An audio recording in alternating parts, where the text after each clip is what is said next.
Hey fam, before we get into this week's episode, I need to share something with you that's really heavy on my heart. The conversation you're about to hear was recorded a few months ago with Jeff Smith, a brilliant speaker, gifted writer, and thoughtful leader who joined me to talk about the realities of remote work and parenting. It was rich, honest, and full of that grounded wisdom Jeff always brought to the table. I recently learned that last week, on July 15th, 2025, Jeff passed away. He was only 47 years old. Jeff leaves behind his loving wife and 2 young children. This news has been devastating to those of us who knew him, worked with him, learned from him, and were shaped by his voice. And honestly, I struggled with whether or not to release this episode. But I kept coming back to this. This was our final conversation, and it was so Jeff.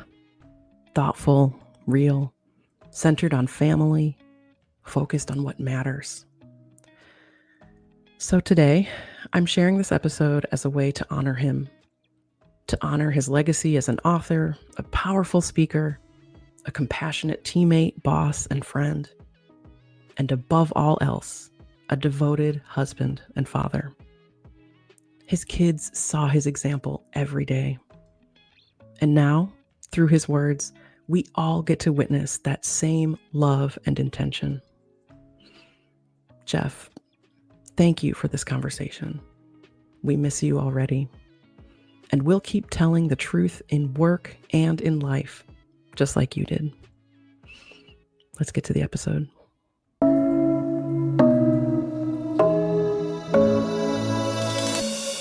Like, wow, like I am bringing something that is not about them to them. Right. And that's bad, right? That's the worst of all possible outcomes. So we're going to have to figure it out at some point. What that magic strategy is, I think it's going to be the hardest thing that we ever have to deal with. And it's saying no to things and saying no to things for our kids and just carving out that time to say, like, yes, it does seem silly that I'm just sitting in the basement reading a book. But I need that 40 minutes, and it pays dividends in our other interactions as a family.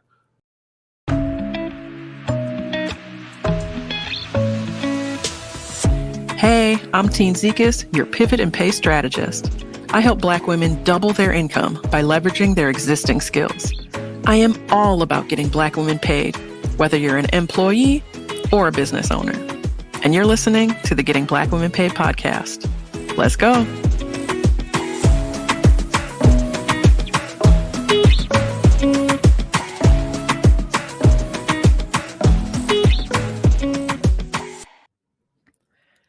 Hello, and welcome to the Getting Black Women Paid podcast. I am Tine Jeff, your pivot and pay strategist, and today is another guest episode.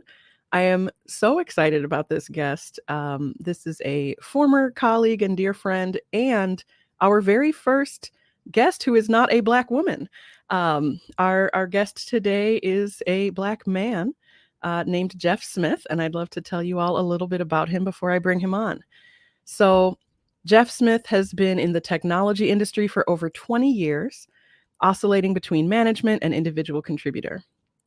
Jeff currently serves as the Senior Director of Production Operations for Basis Technologies, formerly Centro, an advertising software company headquartered in Chicago, Illinois.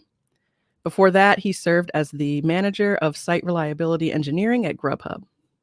Jeff is passionate about DevOps transformations in organizations large and small, with a particular interest in the psychological aspects of problems in companies. He lives in Chicago with his wife, Stephanie, and their 2 kids, Ella and Xander.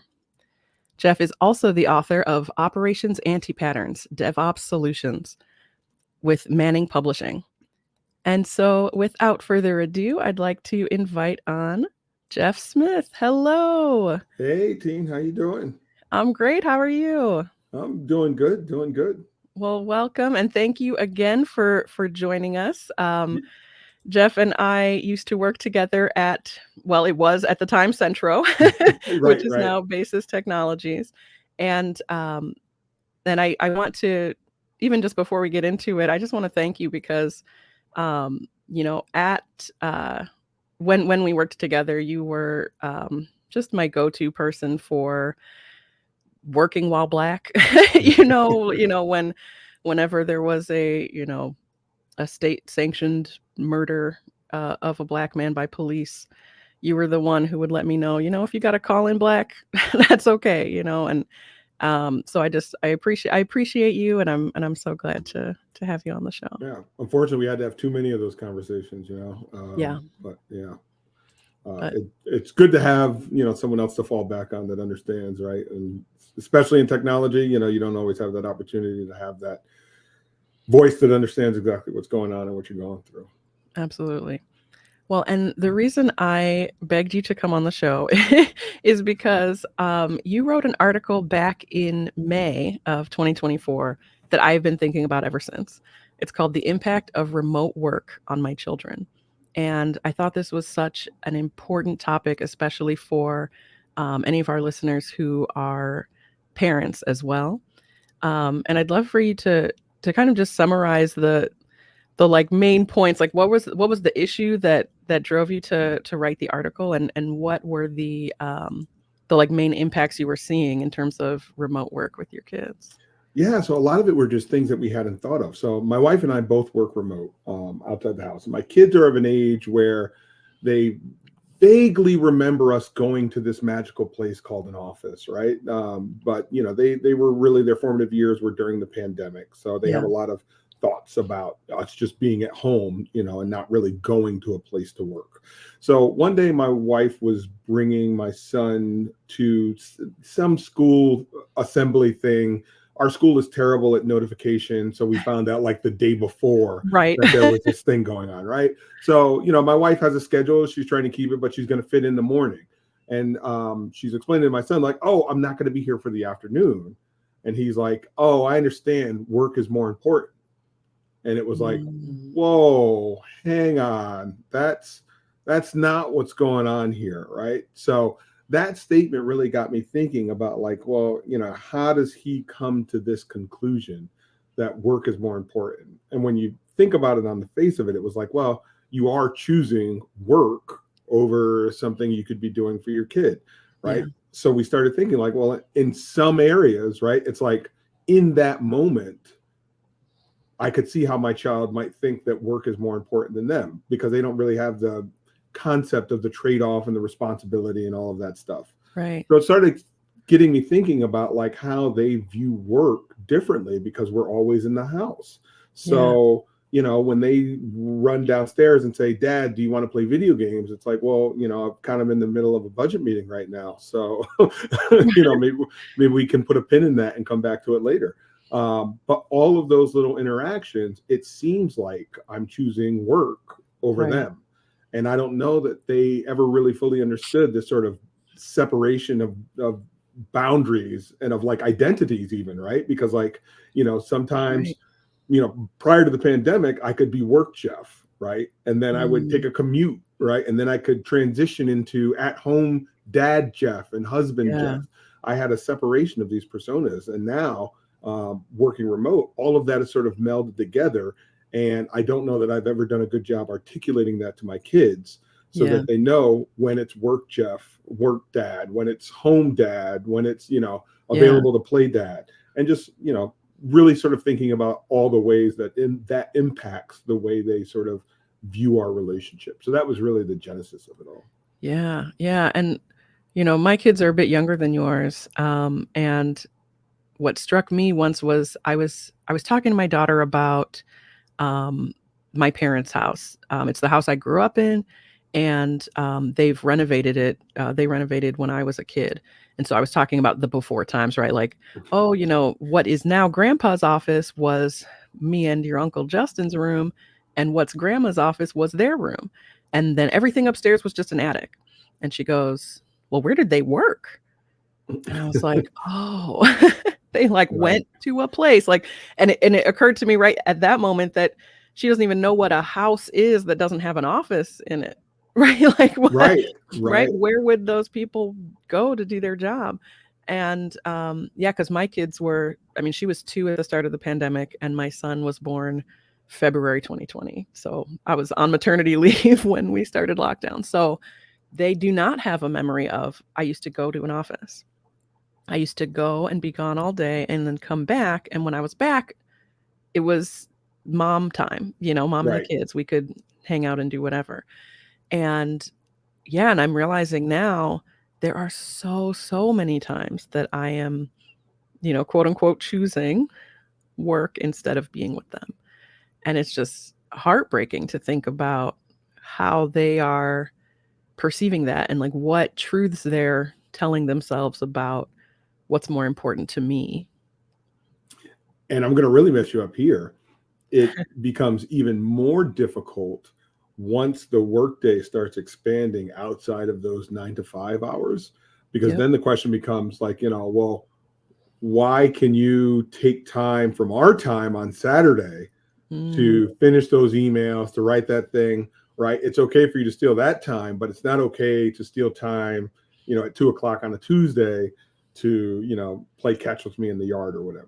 Right. So, it really starts to make you think like, okay, I also have to be diligent about how I'm spending time outside of those normal 9 to 5 working hours. Yeah. I think flexibility is the key, right? So that you can do a bit of both. So you can steal time from the workday and steal time from the family time, and just, fit work in where it can be fit in best. But, that really depends on a lot of different scenarios, right? Yeah. Mainly, the flexibility of your work environment. Absolutely. And well, and I try to explain to my kids even why I work, right? What is money? Like, what am I doing? Why am I spending so much of my time not playing with them? And, so I try to explain, and then I'll realize from the follow-ups that I did not fully cover it, because she'll be like, well, I don't need new toys. Why Right. don't you play with me? And I'm like, And then I explained about like the house, and she's like, we already bought the house. I'm like, oh, let's talk about a mortgage. Like, Right. right? Like, I'm gonna be paying for this house for 30 years. And she's like, I don't even know what that is, Right. For me, especially because I'm just sort of done with capitalism mentally, not actually. That would be great if I could just be done. Yeah. It's hard for me to explain why work is important, depending on what the work is. Because even like when she started kindergarten, it was full day, and she said, why is school so long? And I thought, capitalism? Like, I don't know. Like, Right. I don't have a good answer for you. And You so, yeah. Yeah, you quickly realize that, like, these conversations have all these foundational building blocks that maybe you haven't established or had explicit conversations with. I remember having very similar conversations where it's like, how does money work, right? And, why do you need a job? Why are there different types of jobs? That's another thing that sort of blows your kids' minds when you start having those conversations. Right. When you start thinking about remote work, is that like, not every job is going to be as flexible as what you grew up seeing. Right. So if you decide to be a construction worker, Xander, no fault in that at all. But you can't be a construction worker and be like, I'm going to take off around 2 and then I'm going to come back around 8 p.m. to wrap up. Right. Right. Right. After the sun is down. Right. Like, you just don't have that sort of flexibility. So understanding what jobs offer that and what don't. So like, yeah, there's all of this sort of foundational knowledge that you just don't think about. And when you start to have these conversations, you realize like, okay, hang on, let me back up. Okay, let me back up. Okay, let me back up. Right. Well, and then I even wonder, you brought up the commute and that time to kind of transition between your work self and your family home self. And I've realized that I have actually found myself at times missing my commute, which I never thought I would say. But I used to listen to audiobooks or, just do something to kind of separate those two things. Whereas now, my husband works evenings. He starts at 5. So I'll be like working on a problem until 5. And then there are 0 seconds between that and my son like climbing on me and my daughter talking to me for a literal hour and a half about Snoogledorfs and Snoogalandia. And I'm like, I need some seconds between those two things before I can even fully give myself to them in that way. And so then I'm coming into it already agitated because I'm still trying to turn off work mode. And so, I'm wondering if you can speak to, do you have any strategies that you use? I know we're all still working on it. Yeah, we're all still working on it. Well, what's tough is that all the strategies I've used and employed have failed. Right.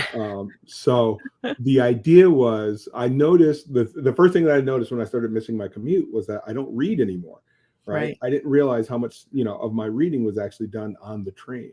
So I started saying, right, I'm going to start my day with my virtual commute and I'm going to spend 30, 45 minutes reading. Mm. So I would sort of block that time off. I would go into the office and I would read. The problem is that means you have to maintain some semblance of a schedule with your regular, like daily upkeep, right? So like Yep. showering, getting the kids out, right? And being remote is just so flexible that it's difficult, to really have that level of discipline. People that have been working remote for years have sort of established this Sure. routine, but for those that got us got thrown into it in 2020, it's been really hard to sort of establish that. So that didn't work for that reason. But then the other reason was our lives really transformed when we started working remote, and we made commitments that we would have never made in a world where we had a commute, right? Like Yep. a 5:15 karate class. Are you crazy? Right. There's no way. Like, we're not doing that.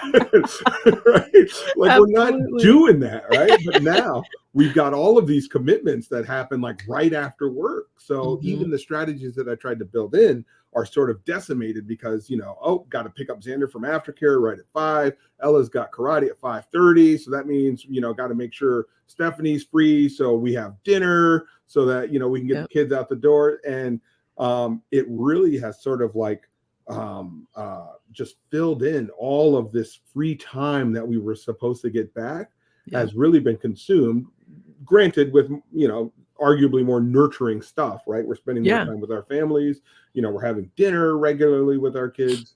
But this idea that it would be more relaxed, I guess, is a fallacy, right? We've just replaced it with different types of hectic stuff. So, we're not on the train jockeying for a seat on the brown line anymore, but, we are rushing to get all the kids picked up so that we can get from activity A to activity B and then get baths in before the end of the day. Yeah. Yeah.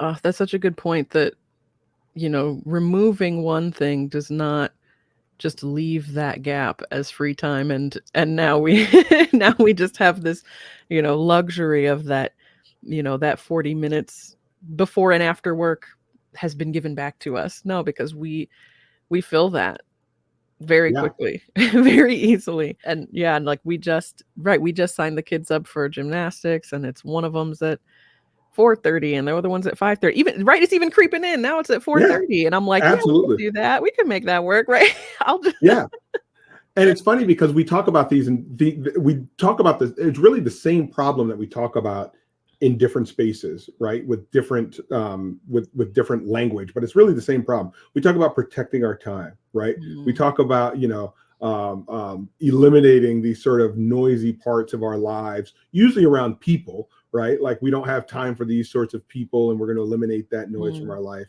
It's difficult to do that when it's your children, right? Because you feel like you're depriving them of something. But in reality, we're not, because we didn't have the capability to do those things before, right? So like, it was a no, just because like there's no way I can get from work to home by 5:15 just and then get physically you out the door. impossible, right? Yeah. So I think there's going to be this sort of reevaluation at some point that we're all going to have about like, okay, what do I need to be a functioning adult so that my children, my family, don't get the worst version of me every day, right? And I feel like that's what happens a lot. They get the worst version of me. I go from a meeting in which someone has pissed me off and we've had, a heated conversation. And what do? I go straight upstairs, right? And that's not a recipe for winning, right? I'm going to carry, there's no time to decompress. There's no time to call someone on the commute home and yell about it. You take all that energy and you bring it to your family, right? Yeah. And that's, I've caught myself a number of times where it's like, wow, like I am bringing something that is not about them to them. Right. and that's bad, right? That's the worst of all possible outcomes. So we're going to have to figure it out at some point. What that magic strategy is, I think it's going to be the hardest thing that we ever have to deal with. And it's saying no to things and saying no Mm, to things for our kids and just carving out that time to say, like, yes, it does seem silly that I'm just sitting in the basement reading a book. But I need that 40 minutes and it pays yeah. dividends in our other interactions as a family. Hmm. Yeah. And I think that's saying no is such a common theme that comes up when we talk about anything, right? Being able to even setting boundaries around work is going to involve saying no, but setting boundaries with ourselves to be able to separate those things, and with that end goal of bringing your best self to your family, I think is so poignant. And I'm realizing, as we're talking, I mean, as you were talking, I'm like, so many times I'm bringing all of that, work frustration or those kinds of things to my kids and to my spouse. And um, yeah, I don't want that. Right. I wanna separate those things and leave one where it belongs. And then, maybe the answer is also find a job where you're not so stressed, right? You know? Right. But I feel like everyone's been looking for that their entire lives, right? It's that curve, right? There's always like, that you're in fairy tale land and everything is magical. Then you start seeing the cracks, then you're in the trial of disillusionment, right? Yep. And then you hopefully find some equilibrium where you're like, okay, right, like all jobs are imperfect, right? Hmm. But is this one particularly, compatible with my needs for imperfectness? I don't know. Yeah. Yeah. Well, and I'm wondering, how I'm going back to sort of this image of, I'm trying to imagine myself as a child. So my dad used to work from home when I was a kid, Hmm. for part of the time, for part of my childhood. And I do remember, I mean, he had worked in an office and he went back to working in an office. So at the time he was working from home, I still knew what it meant to like be gone for the day for work, right? And so I knew that when I came home, he was working. But he was around if I would say like, "Hey, can I get a snack?" And, he could help me with that or what have you. Um, and it meant that he was there for coaching the soccer team, coaching the baseball team, and those kinds of things that do start at like 3:30 or 4, Right. right? That that he was able to be around for. And and I really value that, but I'm thinking if if I had seen more of that, like if he had been working from home my whole childhood, or if my mom had also been working from home, I'm trying to picture like what would my image of work be, and like what it looks like to be a working parent. And I'm wondering, like, I don't know, I'm lost in even what my question is. I'm just like, how do we do this so that we're not instilling in them the idea this is more important than me and what I have going on. Like, Right. how do we show them that, one, that a huge part of the reason we have this job is for them, Right. but that also we are fully there when we're there. So I think a couple things that we can do. One is explaining to them the job, right? Because my like being able to connect what they do on the computer and what I do on the computer is helpful, Mm, because like for my son, he really has no context about the computer other than video games and YouTube, right? So right. So you're like choosing to play on your computer instead of right. Right.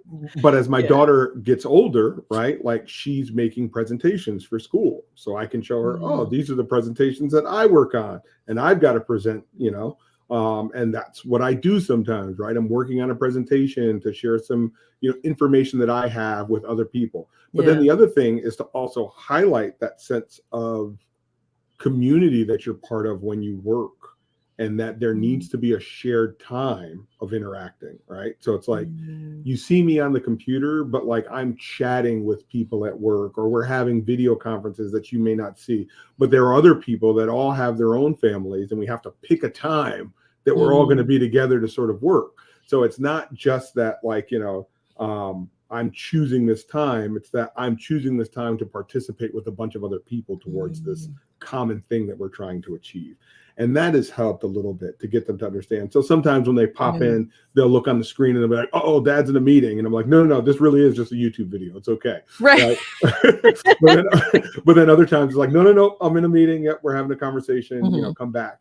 And then, and I'm speaking from a place of privilege because I'm the boss, but like, being open about that at work is also extremely helpful, because I think it's empowering for people that work for me to see like, okay, Jeff gets interrupted by his kids too, and takes a moment and speaks to them in a good way and then continues on, right?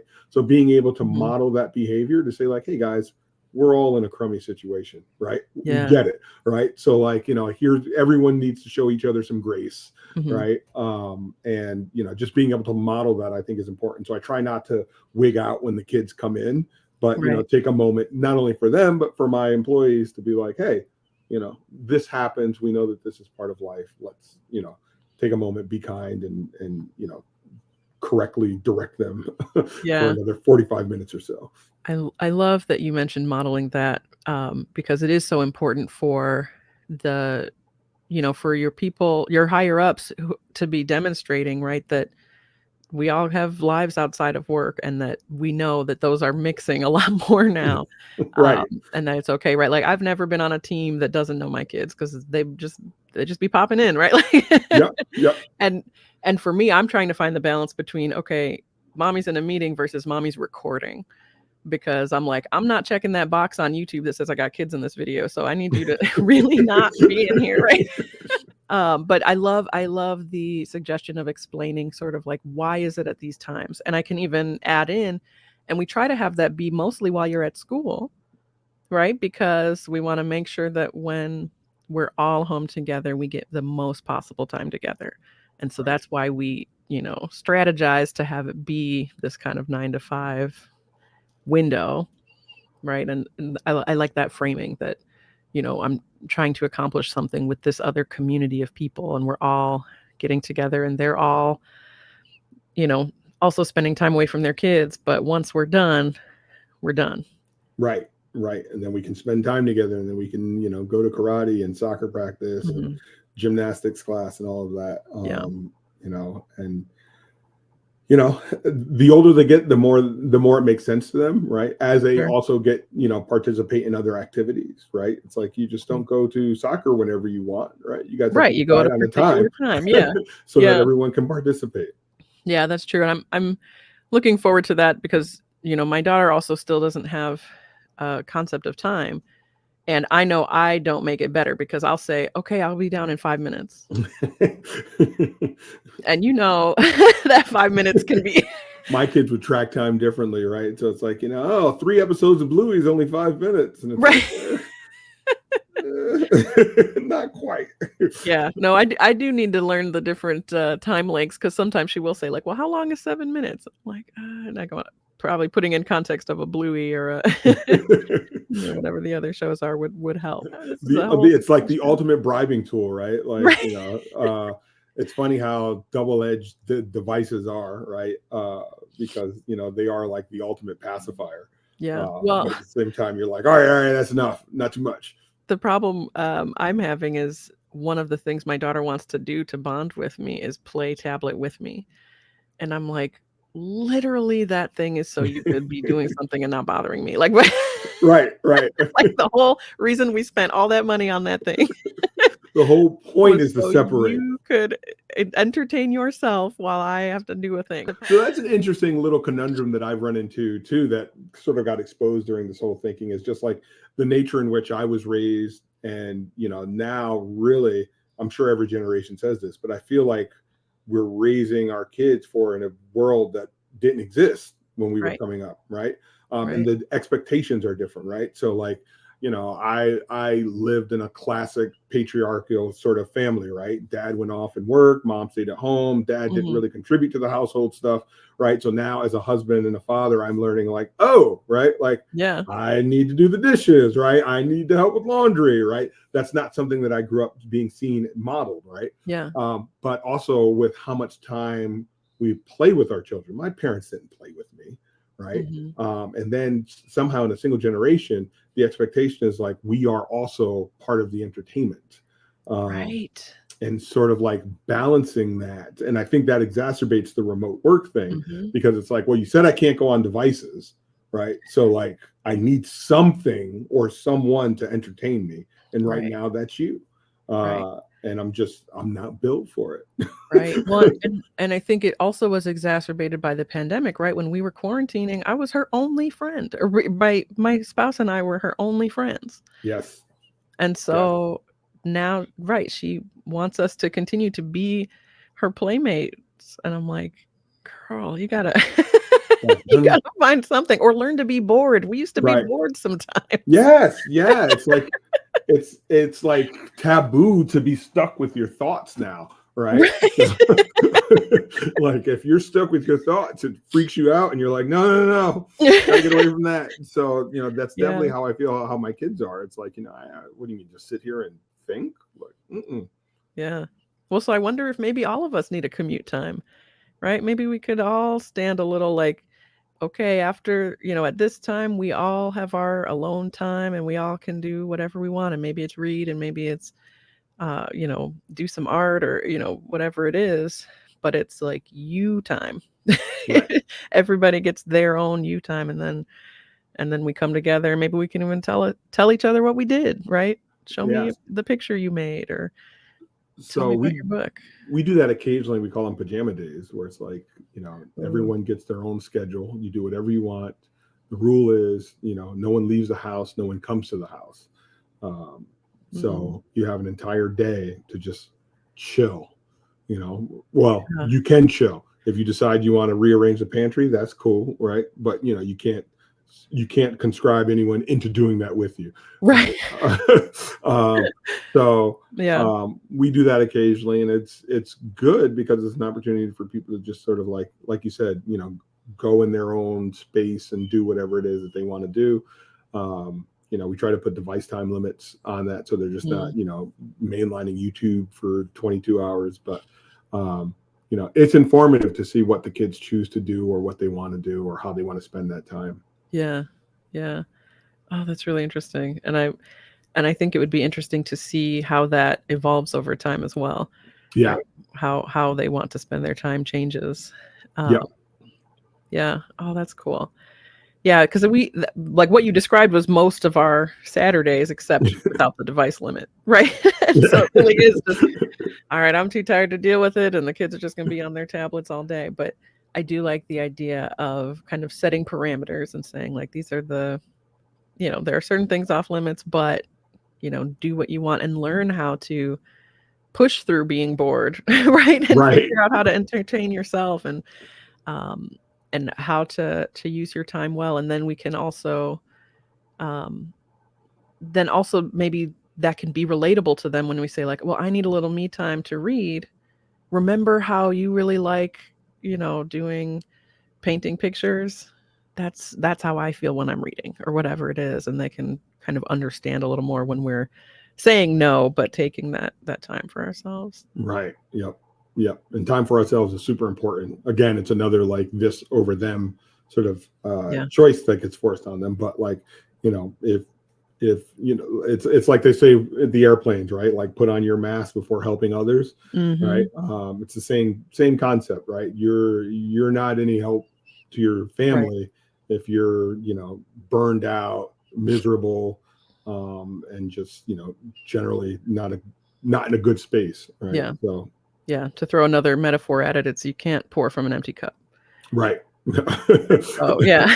So, if you want me to fill you up, I gotta be Yeah. I gotta be Yep. full.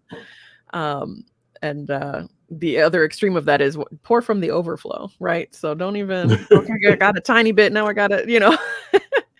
Well, and then I'm wondering, just to add another brick onto the wall here, um, in terms of then like spending time with your spouse, like how do you do like, because we struggle with like, okay, we're gonna like take a date ever because I feel like when Right. the pandemic came, we just like forgot how to do stuff. And so then how do you frame that for your kids as well? Yeah, we had to be super intentional about that, and it's getting a little easier now that they're older. So, Mhm. for a while, what we were doing was, we set a cadence. I think it was like every other week or something like that, but we would rotate who's responsible for planning the date. Mhm. Oh, So, nice. on your week or on your turn, you would arrange the babysitter. You would arrange what it was we were going to do, and it didn't have to be anything super fancy, right? Just something that was just our time. Now that they're older, we live in a pretty good neighborhood, so we can find things in the neighborhood to do and leave the kids at home. So it's Yeah. not a full blown date, but we can go have dinner. Which, in fact, we're doing that tonight. Just we're going to leave the kids at home, and we're going to go to Oh a my dinner gosh. in the neighborhood, right? Oh, you're living the dream. Yeah, yeah. So Sounds they've amazing. got Ella's got a phone, and Xander's got an iPad, so they can text us or message us, and Mhm. we're a 5-10 minute walk back to the house. Right, you're not Um, going so far away. right, Yeah. right. So we try to recharge that way, but then a lot of our recharging has really boiled down to just like that evening time, right? So this is Mhm. why bedtime is so critical to us, because it's like, hey, you're on our time now, right? It's like it's 8:30. It's time to start wrapping everything up, Right. because now you're encroaching on mom and dad's time. And really, all we really do is just kind of hang out and watch television, right? So we've got a handful of shows that we say these are our shows that Mhm. we watch together. Um, and we talk during the shows, and we'll pause and laugh, and but like Yeah. just try to find those little moments, because like a lot of times you're just too exhausted to want to do anything big, right? You're like, Yeah. look, I just do not feel like putting pants on and going out and having dinner, right? Like, Right. we just order Thai and watch a rerun of House or something. Yeah. Yeah, but again, if you're intentional about it, that's still, like, time to connect and quality time together, and so, Right.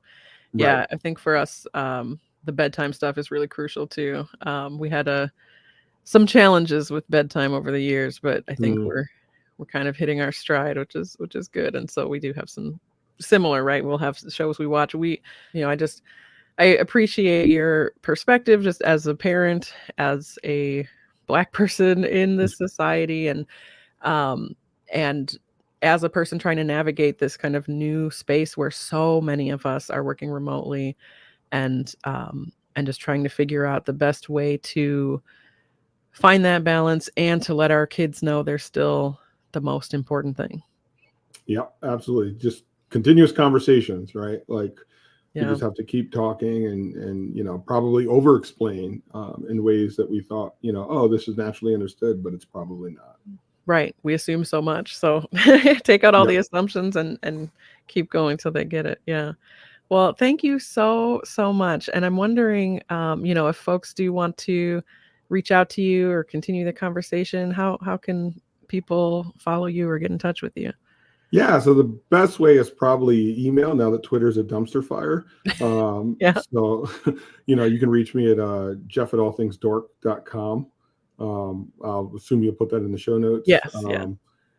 I'm on LinkedIn if you want to connect professionally. And then, you can follow me on Medium as well. I tend to write about a lot of these like types of topics, a lot of work related topics too, that probably Yeah. jive a lot with the overall theme of getting Black women paid. So probably the best places to find me are there.